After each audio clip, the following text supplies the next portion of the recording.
warahmatullahi wabarakatuh. Bismillahirrahmanirrahim. Alhamdulillah wassalatu wassalamu ala Rasulillah wa ala alihi wa sahbihi wa mawalah wa la hawla wa la quwwata illa billah. Amma ba'du. Hadratal muhtaramin, segenap Dewan Kemakmuran Masjid Jami An-Nasruh, para guru, para tokoh, para sepuh, jemaah, bapak ibu rahimakumullah. Atalallahu hayatana ala ta'atih. Semoga Allah panjangkan umur kita semua untuk senantiasa taat kepadanya. Wa syafa mardhana, yang sakit Allah sembuhkan dan sehatkan. Wa yassarah umurana, urusan-urusan dimudahkan. Wa qadha hawaijana, hajat-hajat Allah kabulkan. Amin ya rabbal alamin. Alhamdulillah, pagi ini Allah hadirkan kita di Masjid An-Nasruh ini untuk sholat subuh berjamaah dan dilanjutkan dengan kajian subuh. Sebelum kita mulai, izinkan saya untuk mengucapkan mohon dimaafkan batin dan lahir jika selama ini ada yang kurang berkenan, baik berkaitan dengan ucapan maupun perbuatan. Mudah-mudahan Allah berikan ampunan pada kita semua dan nyampe ke Ramadan tahun depan. Amin ya rabbal alamin. Baik, kajian kita masih berhubungan dengan lakit waluqotoh, yaitu menemukan bayi atau menemukan barang orang yang hilang. Qala al-musannifu rahimahullahu ta'ala wa nafa'ana bihi wa bi'ulumihi fid dharain amin. Kasih. Hukumun nasabi, hukum nasabnya. Artinya nasab bayi yang ditemukan ini nanti kepada siapa? Yu'tabarul laqitu majhulan nasabi. Pada dasarnya penemuan anak bayi itu nasabnya dianggap majhul, belum diketahui. Karena memang anak bayi ini yang ditemukan oleh seseorang tak ketahuan siapa orang tuanya. Hatta lawidda'a insanun nisbatan laqiti tasihhu da'watuhu. Sehingga jika ada seseorang yang mengklaim bahwa anak itu adalah anaknya, bahwa anak yang ditemukan itu adalah putra atau putrinya, maka pengakuannya itu sah. Artinya jika ada di antara kita menemukan menemukan bayi, lalu ada orang yang datang mengatakan bahwa itu adalah anaknya, maka pengakuannya itu sah, berarti dia adalah orang tuanya. Wa yathbutun nasabu minhu, lalu nasabnya itu adalah kepada orang yang mengakuinya. Karena memang majhulan nasab, bayi yang ditemukan itu tidak diketahui nasabnya. Karena ada orang yang mengaku bahwa dia adalah anaknya, sah, berarti nasabnya kepada orang itu. Wa bina'an alaihi lawidda'al multaqitu aghairuhu annal laqita ibnuhu tusma'u da'wahu min ghairi bayyinatin. Jika orang yang menemukan, yang memungut, atau orang lain menyatakan bahwa itu adalah anaknya, maka pengakuannya harus didengar meskipun tidak ada bukti. Min ghairi bayyinatin, tanpa harus, yaitu ada bukti. Wa wajhul wal qiyasu alla tusma'ah illa bi bayyinatin. Sementara kalau dilihat dari sudut pandang qiyas, usul fiknya, itu pengakuannya jangan didengar karena harus ada yang namanya adalah bayyinah. Mana tadi?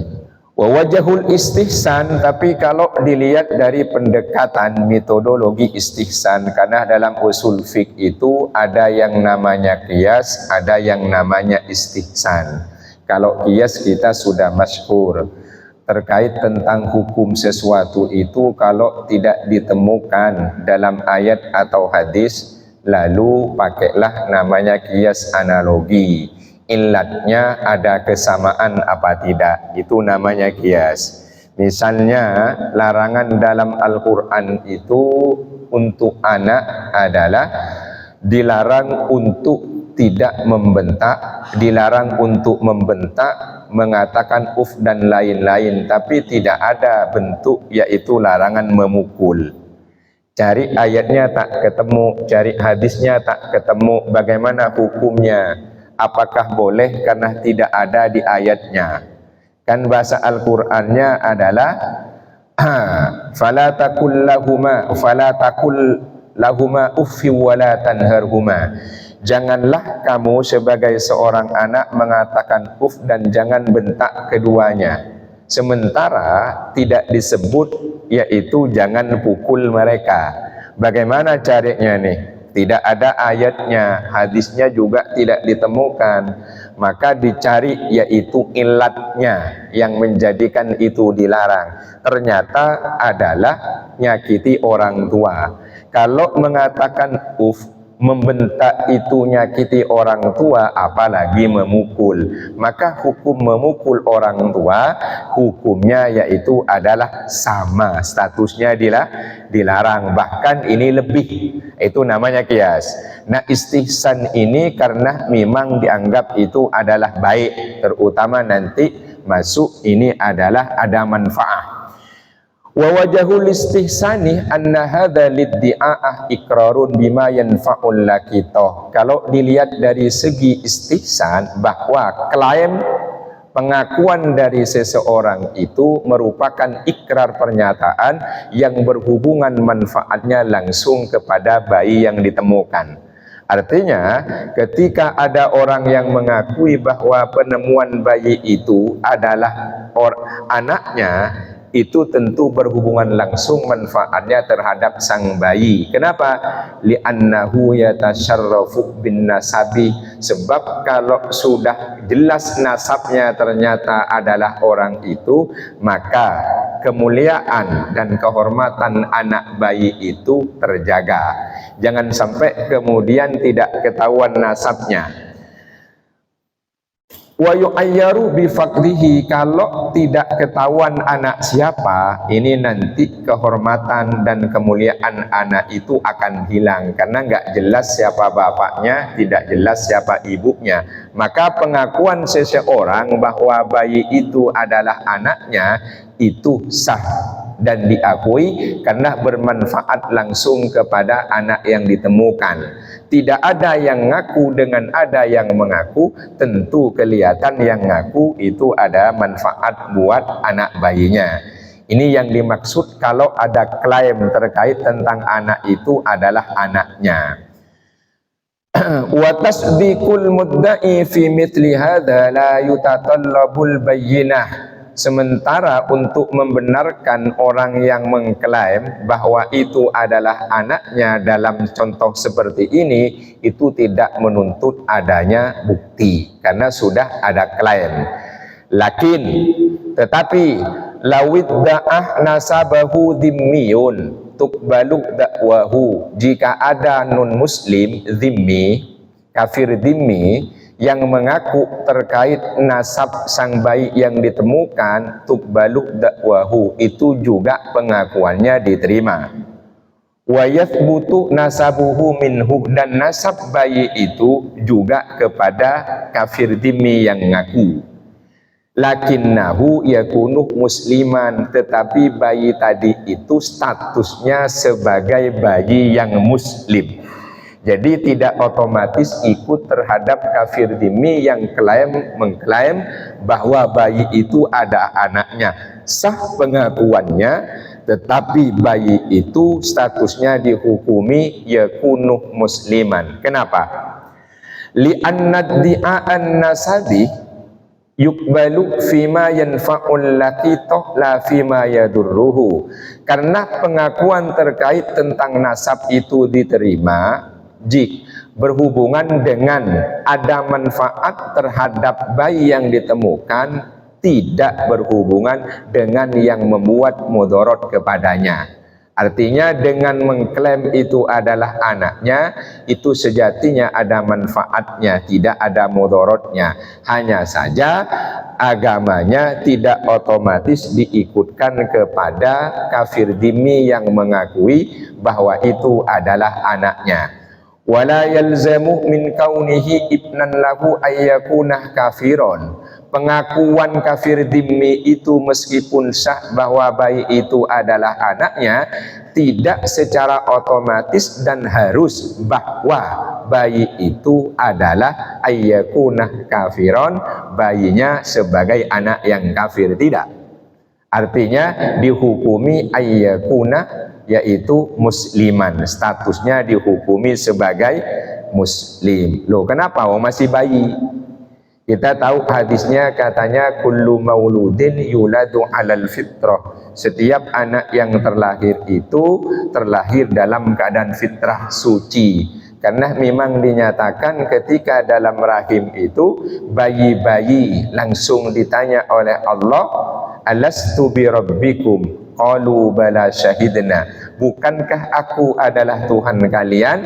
Janin-janin itu jawab bala, ya, syahidna, kami bersaksi. Berarti bayi yang diklaim oleh kafir dhimmi itu nasabnya dinyatakan iya, tapi tidak secara otomatis dinyatakan agamanya seperti orang yang ngakuinya. Dia statusnya sebagai muslim. Itu walawid da'ahu rajulani annahu ibnuhuma. Bagaimana kalau lebih dari satu orang yang mengklaim? Ada dua orang laki-laki yang mengklaim, ngaku bahwa bayi itu adalah anak keduanya ini. Ada dua orang ngaku. Wala bayyinatah lahuma. Dua-duanya sama-sama yaitu tidak punya bukti. Fa in kana ahaduhuma musliman wal akharu dhimmiyan, jika salah satunya itu muslim, satunya lagi adalah kafir dhimmi, siapa kira-kira yang berhak? Fal muslimu aula bi thubuti nasabihi minhu, maka laki-laki yang muslim itulah yang lebih utama untuk ditetapkan sebagai nasab dari anak tersebut. Jadi kalau ada dua orang yang mengklaim, satunya muslim, satunya non muslim, maka yang dianggap sebagai nasabnya itu adalah dari yang muslim. Kenapa? Jawabannya li'annahu anfa'u lillaqiti, karena itu lebih bermanfaat untuk sang bayi. Karena dua-duanya manfaat. Untuk nasab jadi jelas, kehormatan kemuliaan jadi jelas karena ada bapaknya, tapi dari unsur manfaat lebih manfaat, yaitu laki-laki yang muslim. Itu status yang dihukumi. Wa in kanal mudda'iyani muslimaini hurraini, kalau yang ngaku dua orang laki-laki itu agamanya sama-sama Islam, dua-duanya muslim nih, si A sama si B ngaku itu anak saya, satunya anak saya, dua-duanya muslim, sama-sama merdeka. Kalau tadi jelas satunya non.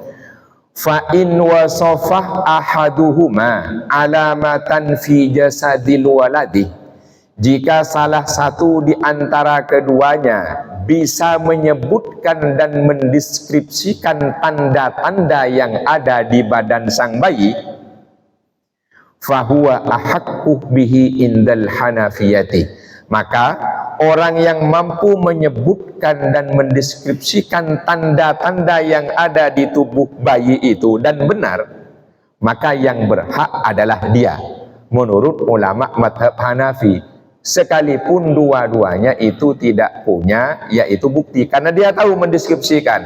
Misalnya di atas pusernya ada tanda lahirnya, di punggungnya ada ininya, Nah, maka fahuwa ahaqqu bihi indal hanafiyati, laki-laki yang mampu menyebutkan tanda yang ada di badan bayi itulah yang paling berhak distatuskan sebagai bapaknya. Li'anna dzikral alamati yadullu ala annahu kana fi yadihi. Sebab adanya deskripsi dan penyebutan tentang tanda-tanda yang ada di bayi itu menunjukkan bahwa bayi itu memang pernah ada pada dirinya dan itu adalah anaknya. Itu karena satunya tidak bisa nyebut apa-apa, nggak tahu, oh berarti bukan anaknya. Yang satunya tahu bahwa ada tanda ini dan itu yang paling berhak. Fadzahiru annahu lahu, jelas secara nyata dan fakta bisa menyebutkan tanda-tanda, maka yang diunggulkan adalah orang yang bisa menyebutkan tanda-tanda yang ada. Fayatarajjahu biha, maka alamat yang ada itulah yang dijadikan sebagai dalil bahwa itu adalah anaknya. Dalilnya ada tidak kira-kira dalam Al-Quran? Ada. Bidalili qawlihi ta'ala mukhbiran an ahli mro'ati azizi misra. Dalilnya dalam Al-Quran terkait firman Allah yang menginformasikan kasus, yaitu istri dari penguasa Mesir yang mana di sini Nabi Yusuf yang tertuduh. Ingkanah komisuhu kuddah min kubulin fasodakot wa huwa minal kadibin. Jika pakaian kaos gamisnya Nabi Yusuf itu ternyata sobeknya dari arah depan, bagian depan yang sobek, fasodakot, maka sang perempuan itulah yang benar, wa huwa minal kadibin, Nabi Yusuf itu yang dusta. Wa ingkanah komisuhu kuddah min duburin, tapi jika yang sobek itu bagian belakang, fakadzabat, maka perempuannya yang berdusta, wa huwa minas shodiqin, Yusuflah yang benar. Ini bisa menyebutkan menjadi bagian dari tanda, sebab kalau yang sobek itu dari depan mungkin maksa sehingga sobek bagian depan. Kalau yang sobek bagian belakang berarti laki-lakinya tak mau ditarik dari belakang. Inilah yang dijadikan sebagai dasar karena ada deskripsi terkait tentang masalah itu. Wa illam yasif ahaduhuma alamatan au aqamah kullum minhumal bayyinatah. Tapi kalau salah satu di antara mereka tidak ada yang menyebutkan tanda-tanda yang ada di bayinya, kemudian dari keduanya itu bisa menghadirkan yang namanya bukti, bagaimana nih kira-kira? Dua-duanya nggak bisa menyebutkan tapi punya bukti, maka yaitu yuhkamu bi kaunihi ibnan lahuma. Dua-duanya itu berhak diakui sebagai orang tuanya, berarti anak tadi itu dihukumi anak dari keduanya berdasarkan yaitu bukti yang ada. Loh, kok bisa kira-kira? Karena memang berdasarkan bukti. Nanti baru belakangan ketahuan nanti. It laisah ahaduhuma bi aula minal akhuri. Kenapa? Karena satu di antara keduanya tidak ada yang lebih utama, tidak ada yang paling berhak, karena dua-duanya sama-sama punya bukti dan dua-duanya tidak bisa menyebutkan dengan tanda-tandanya. Maka dihukumi bahwa anak itu adalah anak dari keduanya. Apa dalilnya? Waqad ruwiyah an Sayyidina Umar fi mithli hada. Diriwayatkan dari Sayyidina Umar bin Khattab terkait kasus yang sama dengan ini, annahu qala, bahwa beliau menyatakan innahu ibnuhuma yarithuhuma wa yarithahu, bahwa anak itu adalah anak keduanya dan juga yaitu dapat warisan dari keduanya dan mewarisi pada keduanya. Ini yang diladikan landasan oleh para ulama ahli fikih kalau ternyata satu di antara keduanya tidak ada yang lebih utama berdasarkan bukti-bukti yang ada. Wa in dzakara ahaduhuma bayyinatan wal akharu alamatan, bagaimana kalau beda nih? Yang satu itu bisa menyebutkan dan menunjukkan bukti tapi tidak bisa menyebutkan tanda. Yang satu menyebutkan tanda tapi tidak punya bukti. Kira-kira gimana nih pemecahan masalahnya? Fasahibul bayyinati aula, maka orang yang punya bukti itulah yang lebih utama. Dengan demikian maka yang punya bukti itulah yang dinyatakan sebagai bapak dari anak tersebut, bukan yang nyebut tanda. Nah ini, apalagi kalau hari ini buktinya adalah yaitu akte kelahiran, itu lebih mudah kalau buktinya akte kelahiran atau ada tanda-tanda lainnya. Sebab kalau cuma bisa mendeskripsikan nyebut tanda, bisa saja tetangga itu bisa pernah lihat tapi dia tidak punya bukti. Maka pemecahan masalah ini dalam fikih, yang punya bukti itulah yang berhak disebut sebagai bapaknya. Ini wa qala Syafi'iyatu, ulama mazhab Syafi'i menyatakan ini da'a al-laqitoh ithnani wa lam yakun li ahadihima bayyinatun uridul laqitu alal qaif. Kalau ada dua orang yang mengklaim terkait bayi yang ditemukan itu tapi tidak punya bukti, maka sang bayi itu diserahkan kepada orang yang ahli nasab berdasarkan ada kemiripan. Jadi harus ada orang yang ahli. Kalau begitu bagaimana? Fayul haqqu man al-haqobihi, maka nanti cari ini yang lebih mirip kepada siapa. Jadi lebih mirip kepada siapa? Apakah kepada si A atau kepada si B? Karena dua-duanya tidak punya bukti.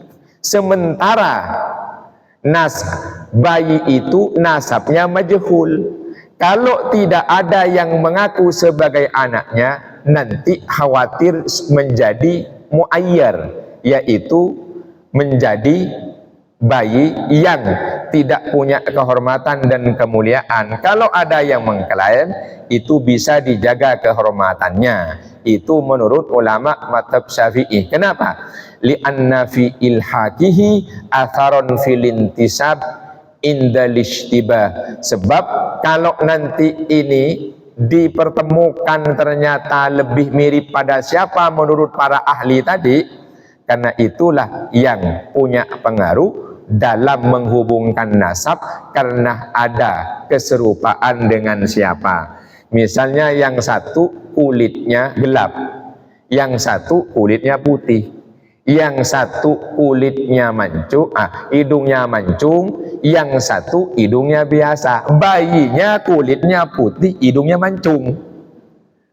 Berarti lebih mirip pada siapa? Yaitu kepada yang lebih mirip pada sang bayi. Maka itulah yang dinyatakan sebagai orang tuanya. Jadi kepada orang-orang yang ahli. Ini kan yang kalau agak repot, yaitu dalam satu negeri itu secara fisik mirip-mirip semua, juga tidak putih, yang nggak mancung semua. Ini yang agak susah. Tapi kalau memang jelas beda keduanya, lebih mudah. Ini lebih mirip dengan siapa. Itu kalau laki-laki. Sekarang kalau ternyata yang mengklaim adalah kaum Hawa, perempuan bagaimana? Wa inid da'atim ro'atun annal laqitoh ibnuha, kalau ada seorang perempuan mengklaim bahwa bayi itu anaknya, Fa illam yakun laha zaujun. Ternyata dia nggak punya suami.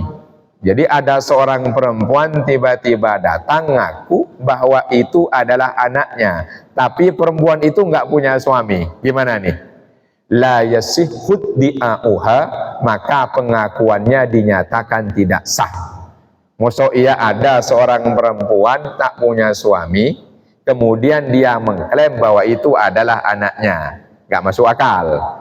Tidak, karena tidak punya suami. Kecuali dia pernah bersuami, nanti ada bukti bahwa itu adalah anaknya karena dia dicerai hidup maupun dia ditinggal mati.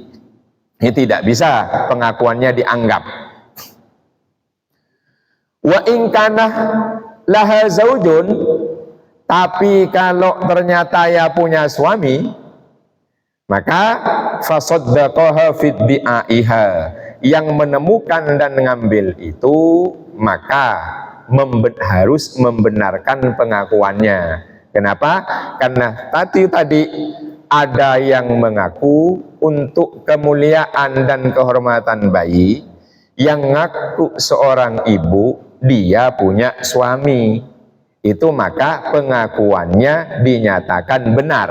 Atau au syahidat lahal qabilatuh, ada dukun bayi yang menjadi saksi, iya itu adalah anak ibu itu, sayalah dukun bayinya waktu dia lahiran. Atau ada bidan yang bilang betul itu adalah anak ibu itu karena saya yang menangani kelahirannya. Au syahidah laha syahidani, atau ada dua orang yang bersaksi bahwa itu adalah anaknya, sabatan nasabuh minha, maka bayi itu nasabnya ditetapkan bernasab kepada perempuan itu. Kalau sendirian, kalau dua, walawid da'athum ro'atani, tapi kalau yang mengklaim itu adalah dua orang perempuan, wa aqamat ihdahumal bayyinatah, salah satunya itu mampu menghadirkan bukti, fahiya aula bihi, maka yang mampu menghadirkan bukti itulah yang lebih utama dan lebih berhak bahwa anak itu adalah anak dari perempuan itu. Wa in aqamat kullum minhuma al-bayyinatah, tapi kalau dua-duanya mampu menghadirkan bukti, lagi-lagi dalam fikih, fahuwa ibnuhuma inda Abi Hanifah, maka anak bayi tadi itu adalah anak dari kedua perempuan itu. Kalau tadi kan laki-laki sama, anak dari kedua perempuan itu menurut Imam Abu Hanifah itu. Wa inda Abi Yusuf, tapi menurut murid beliau Sohib Abu Yusuf Ya'qub, la yakunu liwahidatin minhuma, dua-duanya tidak berhak untuk dinyatakan sebagai ibunya menurut Abu Yusuf. Tapi menurut Muhammad bin Al-Hasan As-Saibani, murid satunya lagi, ada dua riwayat. Riwayat pertama yaitu adalah yuja'alu ibnahuma, ya anak dari keduanya. Riwayat lain tidak sebagai anak dua-duanya. Nah ini, itu pemecahan masalah dalam fikih kalau terkait tentang temuan bayi. Sekarang temuan barang.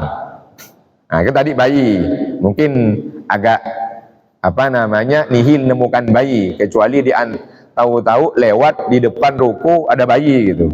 Nah sekarang yang banyak kan adalah penemuan barang nih. Kira-kira bagaimana hukumnya? Al-luqatatu wa ahkamuha, luqatah dan hukum-hukumnya. Wa ma yusna'u biha, dan kira-kira harus diapakan. Satu adalah makna luqatah dan hukumnya.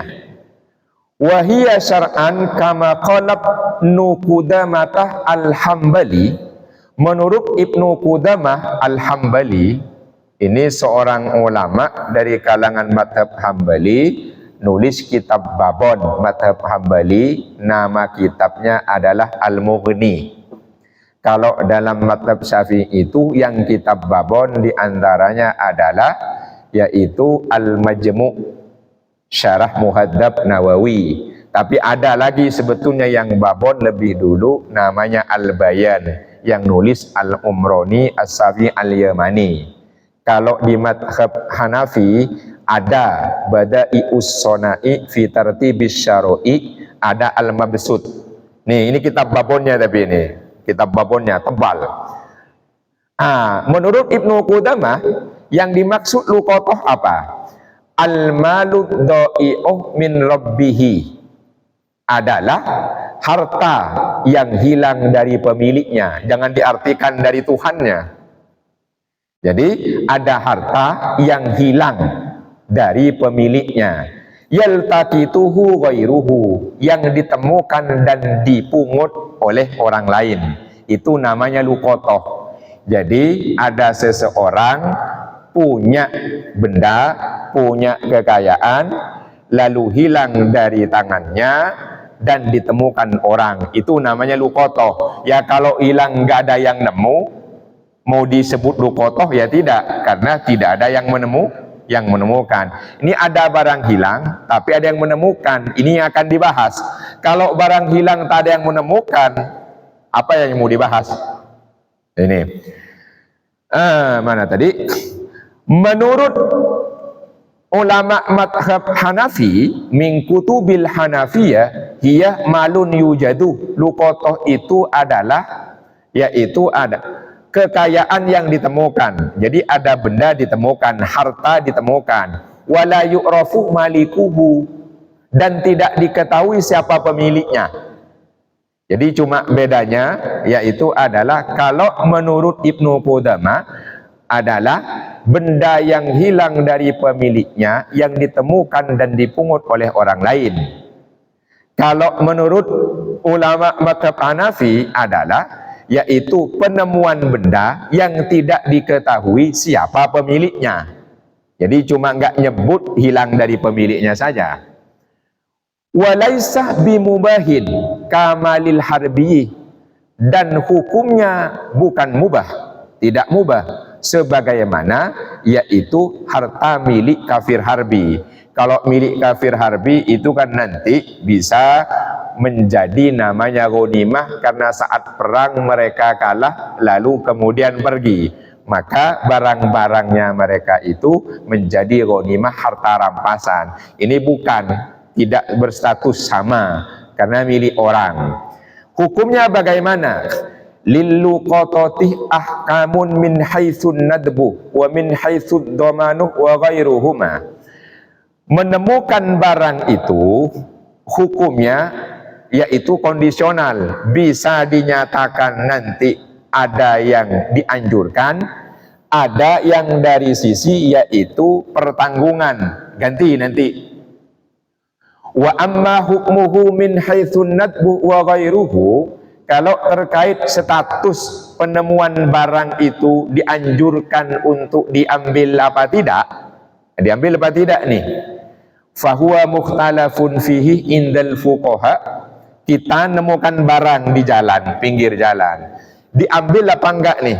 Nah, ini statusnya, kira-kira itu dianjurkan apa tidak, apa kita tinggalkan saja?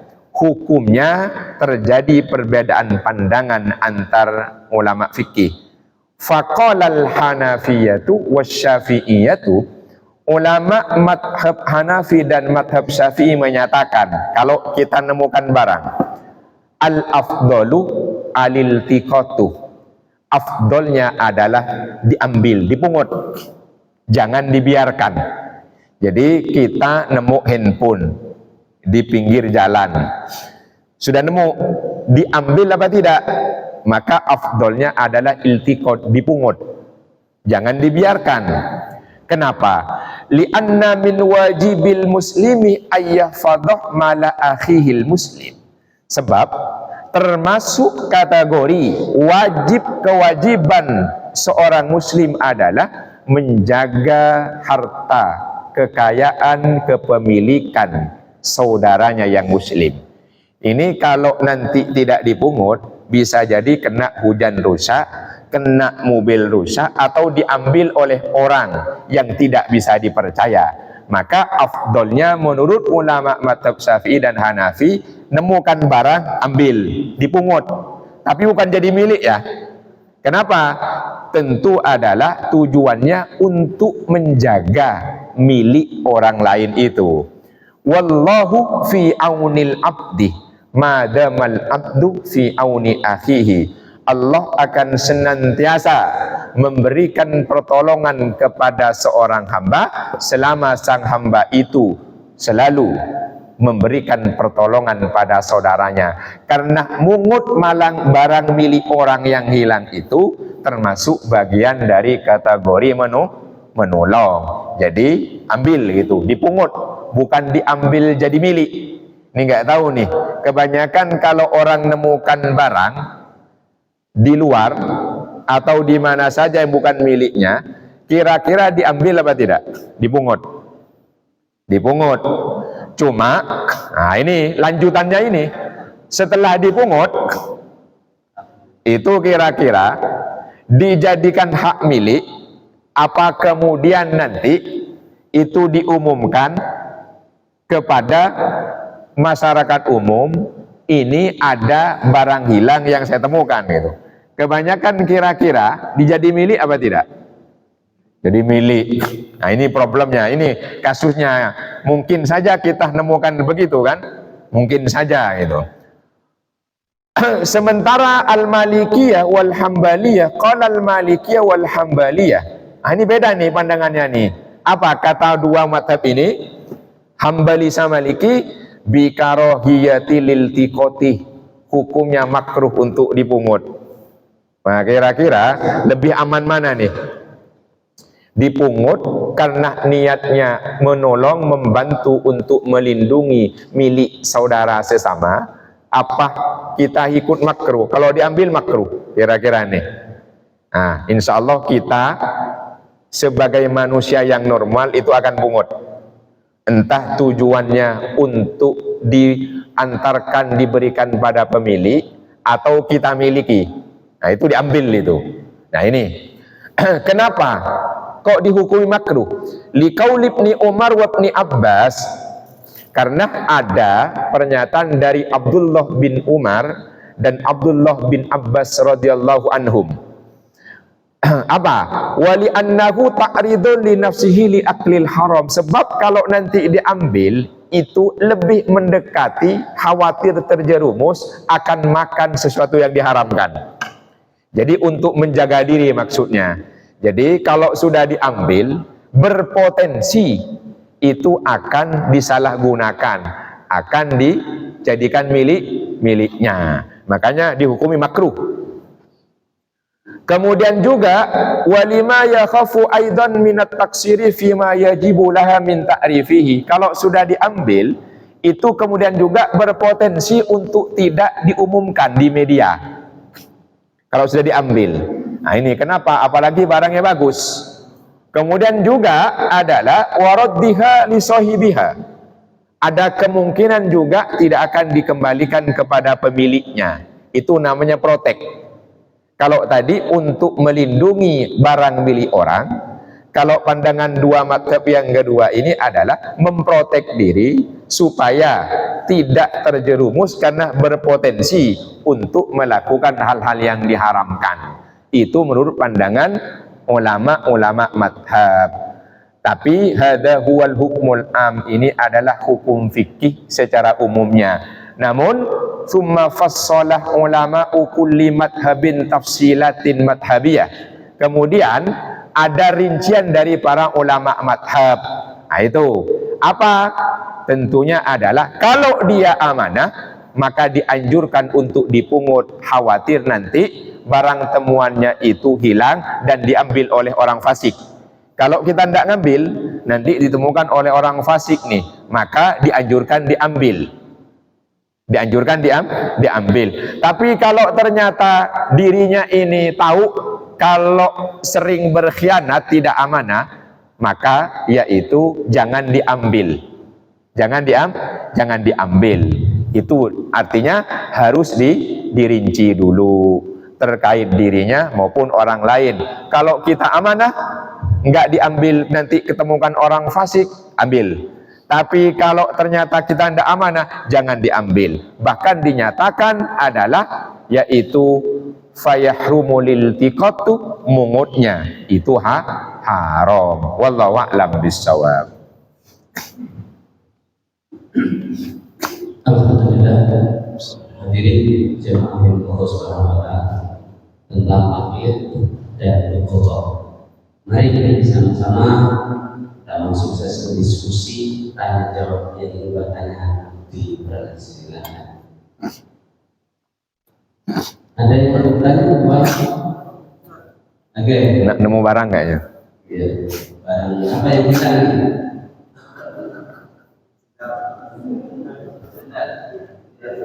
Ya. Istilah itu atau dijari Ustaz? Ya. Terima kasih. Bismillahirrahmanirrahim. Assalamualaikum warahmatullahi wabarakatuh. Waalaikumsalam. Ini yang menarik, saya lagi baca tentang ilmu nasab. Oh, nasab. Nasab ya, nasab. Jadi lagi ramai ini yang mengaku keturunan. Saya lagi belajar itu beberapa kita untuk ucapan habib atau habaib tidak boleh sembarangan melalui orang habib.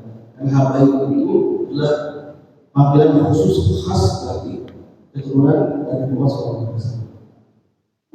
Nah, dikawai dengan ilmu pengetahuan DNA.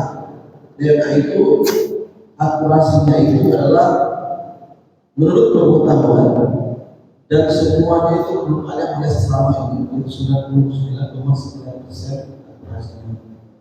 Ternyata habaib yang kita lihat di TV hari ini, DNA itu bukan. Ternyata DNA ada namanya organisasi DNA dunia. Itu kan sudah ada. Keturunan Nabi mana, Saudi Arabia siapa, di Yaman siapa. Jadi orang yang keturunan Nabi sebenarnya tidak menganggap baik. Nah, ini yang menjadi persoalan hari ini, Ustaz. Bahwa bagaimana berusaha antara nasab dikombinasi dengan pengetahuan. Kalau diketahui Habib ini bukanlah Habib atau palsu, tapi dia mengatakan, wah ini saya kenal Habib karena dapat ijazah atau apa saja, atau hanya buka-buka Arab, atau dari Yaman baru kenal. Kayaknya wajahnya sama yang nanya nih. Ya, artinya apa Ustaz? Ini berbahaya kalau jadi pembodohan. Dan itu memang harus dilawan. Karena dibodohi waktunya kayak dibodohi, kasihan mereka. Menurut bagaimana menurut Ustaz pembuktian DNA yang sekarang? Iya. Dan itu mereka satu set untuk terjawab teman-teman ahli forensik DNA. Terima kasih. Assalamualaikum. Waalaikumsalam warahmatullahi wabarakatuh. Ini terkait tentang klaim nasab. Tentang klaim ya, klaim nasab, saya terahnya ini itu. Satu, bahwa klaim nasab mulia itu menentukan baiknya nasib. Benar ya? Ya, jadi klaim nasab terah yang bagus itu cenderung membawa baiknya nasib. Nah itu, saya nih ini turunan ini, itu cenderung. Jadi kadang dengan nasab untuk memperbaiki nasib. Kan begitu. Tapi begini, istilah internasional dari dulu di dunia sebetulnya kan yang masyhur Sayyid sama Syarif. Ya, kalau kita lihat di Timur Tengah, di negeri beliau nuntut ilmu dulu, ini panggilan-panggilan bahasa Habib. Kalau di lain itu tetap Sayyid atau Syarif. Misalnya di Saudi itu ada ulama Buya Sayyid Muhammad bin Alawi Al-Maliki, pakainya Sayyid. Artinya begitu.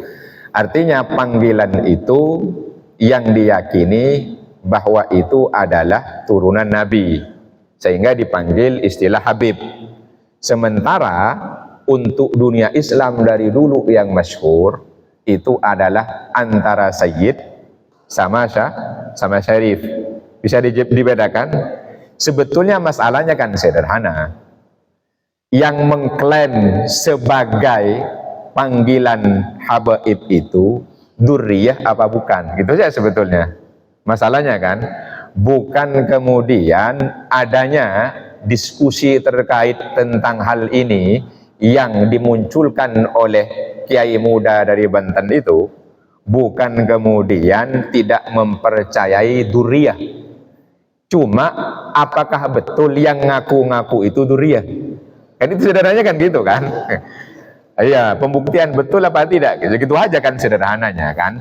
Tapi kalau memang akurasi terkait tentang pembuktian tes menggunakan DNA itu sampai hari ini tidak terbantahkan, kan begitu kan? Berarti kan itu yang harus dipegang, karena itu adalah bayyinah, adalah bukti. Ya, bukti. Jadi sederhana. Bagaimana nih kalau ada hukumnya seseorang yang sebetulnya bukan turunan itu tapi ngakunya turunan itu, kan tidak boleh haram. Misalnya saya diambil oleh orang kaya sejak kecil, bapak saya tidak punya, lalu saya dipanggil sebagai Abdul Jalil bin itu, kan nggak boleh. Jadi saya dinisbahkan kepada bin. Misalnya nih Abdul Jalil anaknya Olsu, yang ngambil itu kan gitu kan adalah Ustadz Jaya. Lalu saya disandarkan Abdul Jalil bin Jaya, kan tidak boleh. Nggak boleh. Artinya orang yang mengklaim dirinya nasabnya kepada siapa tapi bukan, itu tidak boleh, haram. Sederhana sebetulnya itu. Klaim itu benar apa tidak, tinggal gitu aja, tinggal dibuktikan kan. Biasanya siapapun kalau betul-betul yakin bisa membuktikan, tidak akan takut. Kan begitu kan? Tapi kalau ternyata itu bukan, sudah tahu, ya takut. Kan tinggal gitu aja kan. Saya misalnya nih, bohong dia itu doktor misalnya. Enggak takut saya, tinggal kan buktikan kan. Tapi ada orang ngaku-ngaku, saya ini profesor doktor dari UIN Jakarta misalnya. Coba buktikan, takut dia. Karena S2 aja nggak lulus. Bisa tangkap maksudnya? Tapi ada orang kemudian saya ini disebut ya tinggal dicari aja gampang. Artinya ketika klaimnya itu benar, dia tidak akan takut untuk membuktikan. Tapi kalau sekedar klaim semata bukan fakta, pasti takut. Jelas maksudnya? Kan gampang nih misalnya Ustadz Dinun Al-Misri LC misalnya, Al-Hafidh lulusan Penadiaman, gampang, tinggal telusurin. Kan tinggal gitu kan. Tapi kalau ada orang ngaku-ngaku saya lulusan Yaman, cek dulu, bener nggak Ustadz Yaman? Diajak ngobrol takut itu. Apalagi ngobrol sesama alumni Yaman kan. Alumni tahun berapa kan gitu kan. Ketemu sama siapa? Dulu tinggalnya di mana? Takut dia. Tapi kalau benar santai jawabnya. Oh saya tahun sekian. Dulu ketemu sama Mas Ud, kan tinggal ditanya kan. Sampai ketemu Mas Ud, ketemu jawabannya, oh iya berarti benar. Saya tanya, ketemu, iya benar. Gampang sebetulnya. Artinya ketika ada klaim dari seseorang dan itu fakta sesuai pengakuannya, maka dia tidak akan takut dan akan membuktikan. Jelas ya? Sederhana gitu ya. Nah, sederhana. Apalagi wajah-wajah sama yang nanya ini, kalau mengklaim kayaknya iya juga ini. Hah? Beda tipis ya? Nah, itu saja sederhana gitu. Saya orang Madura, gampang telusurin. Ya orang Madura beneran. Wallahu a'lam bishawab. Ada yang mau bertanya? Silakan.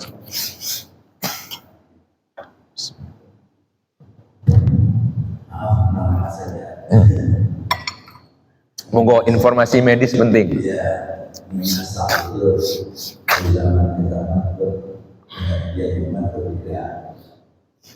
Kalau tinggi yang dibayar tadi itu kira-kira beberapa tahun beberapa inasab itu adalah hubungan pertalian kekeluargaan berdasarkan hubungan darah itu didefinisikan nasab.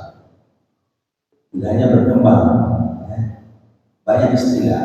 Satu, hubungan keluarga, jadi sudah jelas nasabnya sampai nenek sampai cucu. Kedua, hubungan saudara ini berkembang.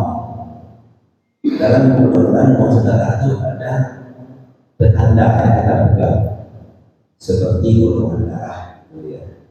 Bisa tubuh.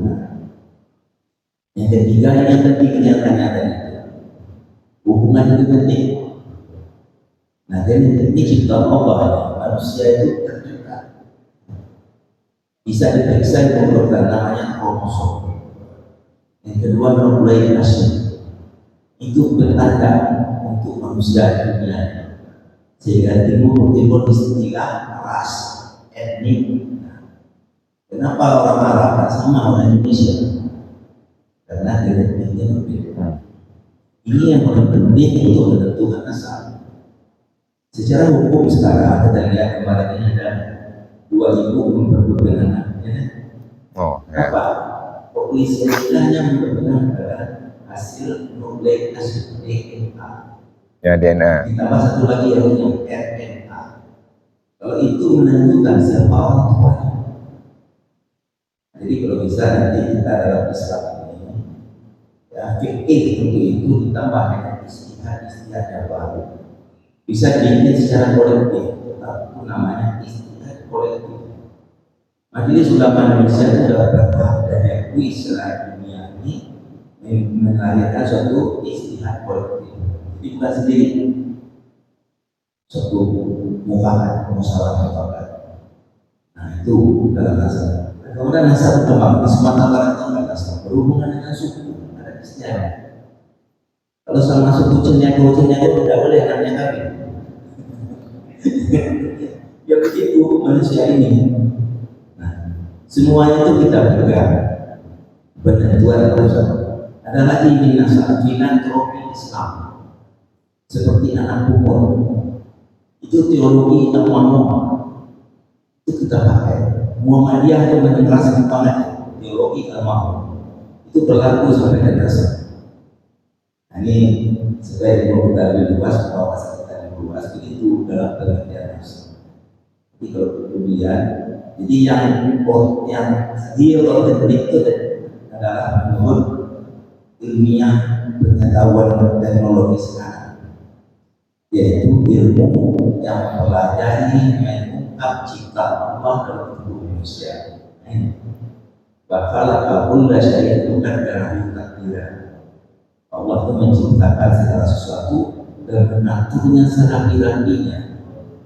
Lah ada kalau manusia yang kita ketahui, Allah itu menciptakan manusia yang amat sempurna. Jelas-jelas itu ada. Itu tambahan dari yang kita begini. Jadi kita ikuti hal-hal demikian. Kalau memang ada masalah, karena soal nasab itu saya penting kalau timbul masalah hukum. Nah, ini baru. Jadi apa tadi Habib ya melihat turunan. Kadang-kadang ada istilah ini turunan Rasul. Kita bingung. Sejauh ini 14 tahun saya menentukan turunan. Zaman Rasulullah belum bisa menentukan tipe kesisteman genetik bagaimana. Nah, ada satu lagi yang sangat penting dalam tipe genetik itu dipengaruhi suatu penyakit. Nah, misalnya contoh penyakit HIV, maka itu penting sekarang dalam kalau anak kita kawin, karena itu merubah nasabnya. Penyakit itu merontokkan sistem kromosom. Nah, itu saya kira mudah-mudahan itu tidak dapat bersama. Nah, ini pakai lagi nih. Saya tambah sedikit. Kalau saya baca, Allah meminta semacam pengakuan dan harus yang cuma bersyukur. Karena Allah mengatakan, Allah bermakmur apa Yirjalikum Malakin Rasulullah. Tidak satu pun seorang pun adalah keturunan Rasul. laki-laki itu keturunan Rasul, tidak betul. Muhammad itu adalah Rasulullah. Jadi orang sekarang mengaitkan dengan Habib Rizik, Habib ini, keturunan Rasulullah. Nanti ini berkah untuk mendapat semua. Nanti keturunan itu beda. Jadi demikian ini, kalau saya memandang ini urusan ini dalamnya tidak ada keturunan. Habib-habib itu keturunan Rasul, tidak ada keturunan Ali bin Abi Thalib dia. Keturunan Fatimah dia. Jadi jangan kata-kata saya kita istimewa. Nanti bukakan pintu mobilnya, masih ini kasih anaknya itu dikawin. Apa ini?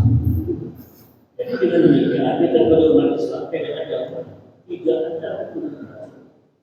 Dia hanya sebagai tidak ada dalam di keturunan Ali bin Abi Thalib. Jangan kita ini orang itu modal apa pun masih ini ini istimewa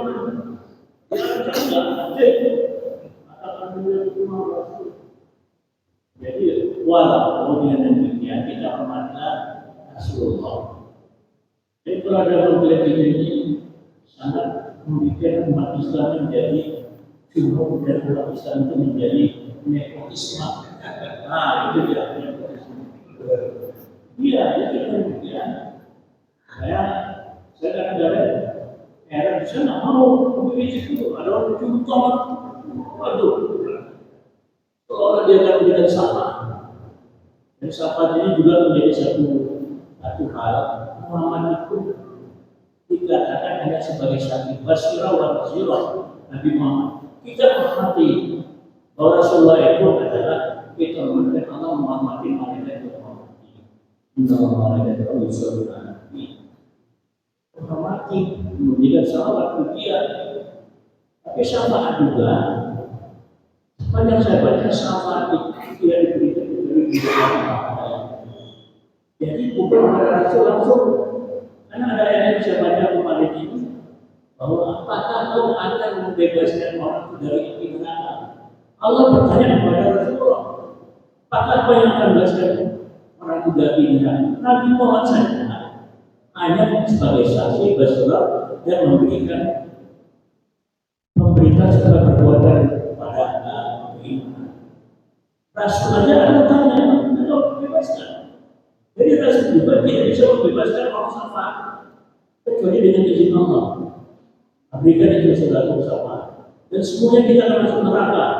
Biar Allah sebutkan tidak kecuali pun satu kamu tidak melewati neraka. Biar ulama, biar kiai, ya biar apapun pasti lewat neraka. Cuma kata Allah, aku akan tolong kamu. Sudah jadi lewat panas. Itu kita ketahui tidak ada hak istimewa kepada keturunan Nabi keturunan Rasulullah dan tidak ada keturunan Rasulullah kecuali Quran. Ya baik nampaknya. Terima kasih Pak Haji. Agak ya intinya sama-sama kayak yang nanya gitu. Pak Dokter, ini untuk apa namanya? Untuk memperjelas saja, Pak Dokter. Jadi DNA itu sebetulnya bisa dijadikan sebagai alat bukti untuk menentukan dia itu turunan itu apa tidak hari ini. Oh iya, berarti benar ya selama ini. Ternyata kan nggak berani kan gitu ya. Oh iya nggak berani. Iya. Karena terjadi sebetulnya istilah begini kan adanya di NU. Muhammadiyah kan nggak punya Habib. Ya coba dicari, nggak ada. Adanya di Nahdien. Ya di Muhammadiyah nggak ada. Nggak ada. Adanya Ustadz Kiai aja nggak ada. Oh iya. Yang kedua, terima kasih Pak Haji. Karena intinya kan inna akramakum indallahi atqakum ya. Bahwa yang paling mulia di sisi Allah adalah yang paling bertakwa. Jadi intinya cuma tadi itu karena dengan adanya klaim nasab yang bagus itu turut memperbaiki Nasib itu aja sebetulnya ya. Ya, itu intinya. Baik, saya kira itu mudah-mudahan kita semua, apapun nasab kita di atas, mudah-mudahan kita semua masuk bagian inna akramakum indallahi atqakum. Kita menjadi paling mulia meskipun mulia-mulianya kita itu berbeda-beda. Amin ya rabbal alamin. Wallahu a'lam bissawab. Amin. Semoga tidak puas kita puaskan di angkringan. Terakhir doa Pak Ustaz. Ya baik, mari kita doa mudah-mudahan kita semua oleh Allah hanya tubuh kita doa diberikan selalu sehat walafiat, iman Islam kita selalu ada dan kita makin baik setelah hari ini sampai ke depan. Husnul Khotimah. Al-Fatihah. أعوذ بالله من الشيطان الرجيم بسم الله الرحمن الرحيم الحمد لله رب العالمين الرحمن الرحيم مالك يوم الدين إياك نعبد وإياك نستعين اهدنا الصراط المستقيم صراط الذين أنعمت عليهم غير المغضوب عليهم ولا الضالين بسم الله الرحمن الرحيم الحمد لله رب العالمين اللهم صل وسلم وبارك على نبينا محمد وعلى آله وصحبه أجمعين ربنا ظلمنا أنفسنا وإن لم تغفر لنا وترحمنا لنكونن من الخاسرين ربنا اغفر لنا ذنوبنا ولوالدينا وأولادنا وأزواجنا وأصحاب الحقوق الواجبة علينا ومشايخنا وتلاميذنا ولمن أحسن إلينا والمسلمين والمسلمات والمؤمنين والمؤمنات الأحياء منهم والأموات اللهم اجعلنا وحنا وأولادنا من أهل العلم والخير واجعلنا من أهل القرآن الكريم واجعل القرآن لنا يوم القيامة شافعا اللهم اكثر مالنا ولدنا وبارك لنا فيما أعطيتنا وزد حياتنا على طاعتك واحسن أمرنا واغفر لنا اللهم يسر لنا أمورنا ولا تعسر اللهم يسر لنا زيارتك المكرمة والمدينة المنورة اللهم اجعلنا مقيمين الصلاة من ذريتنا اللهم اجعلنا من أهل حسن الخاتمة ربنا آتنا في الدنيا حسنة وفي الآخرة حسنة وقنا عذاب النار وصلى الله على سيدنا محمد وعلى آله وصحبه وسلم سبحان ربك رب العزة عما يصفون وسلام على المرسلين والحمد لله رب العالمين وقل الله آمين حسبنا الله ونعم الوكيل والسلام عليكم ورحمة الله وبركاته.